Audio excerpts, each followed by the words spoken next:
Hey, thanks for joining us tonight. And, you know, it's been a pretty gloomy and pretty ugly spring so far as we've head through April. Now, here's the thing. I've heard a couple of people trying to find some positives out of all of this, saying, oh, well, this really helps with the drought. You know, when we see all this snow and all this rain. Well, actually, no, even that's not the positive part of it. We don't need any more precipitation around here. Actually, that drought pretty much ended around mid-March. Now, anything we're seeing as a surplus is just adding on top of things that we don't really need. We don't need more snow either.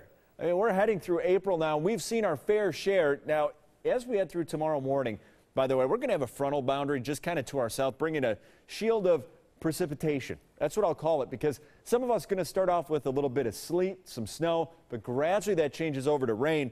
But the bigger sleet and snow accumulations out to our west and even bigger accumulations in Minnesota. They're going to be measuring things over a foot in parts of Minnesota going into the Dakotas, where they might even see blizzard conditions there. Not the case here. Anything falling tonight is going to be light. Even the winds are dying down a little bit. And we're also seeing a few breaks in the clouds starting to develop as the night goes on before the clouds build back in. 53. That's what our average high should be. Not even close to that today. Now, as far as tomorrow, it's not going to be one of the warmest days. We're going to have a front, warm front right about here.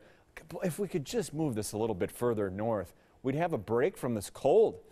That's not going to be the case for the most part tomorrow. The front's going to get pretty close, but not enough where you're going to really notice it around here. 38 currently in Green Bay, 36 Fond du Lac and Sheboygan, 37 in Sturgeon Bay. Now, satellite radar, we're waiting for this low pressure to slowly pull on out of there. Clouds and a couple flurries, sprinkles, maybe a stray snow shower now for the rest of the night.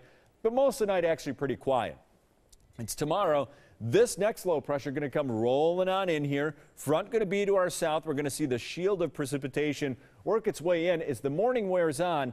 And again, probably going to start off with some sleet and snow, and then that gradually turns its way back into rain. And that's going to continue as we head into tomorrow night. Now, as far as Sunday, this is where the big snow is going to be. The Dakotas, northern Minnesota, we start off with kind of that mix, maybe a little bit of light accumulation, but most of this as the day goes on changes over to rain. And don't be surprised if you hear a rumble of thunder. So as we head through the rest of the night, again, maybe a stray flurry or two, snow shower or sprinkle. Tomorrow morning, here comes that front, slowly working its way to the north. As the day goes on, it starts off as a little bit of sleet, some snow, but then it gradually transitions over to rain as we bring in some milder air. And this whole system starts to roll on through as the night goes on. Gradually, the rain tapers off late. Monday, a little bit of a break, and it looks like that break continues for the most part as we head through Tuesday. How much snow out of this? Well, for a lot of us, not much at all. Maybe a dusting, a little bit more, like 1 to 2 inches as you head off to the north and west. Again, nothing major, but tonight, flurries, a sprinkle, snow shower, nothing major, 26. For your Sunday, 43, any snow or sleet gradually changes over to rain as the day goes on. Not a pretty day. Sunday night, showers. They taper off late. Don't be surprised if you hear a rumble of thunder in 40. And Monday, partly cloudy, breezy, milder, 54. And how about the next 7 days? What are we looking at? Tuesday, actually a break as well. Boy, that's nice. More rain develops for most of us. Could mix in with a few snowflakes by Friday. Either way, Casey, it would be nice for spring to actually start around here. And that 7 day doesn't have much of spring.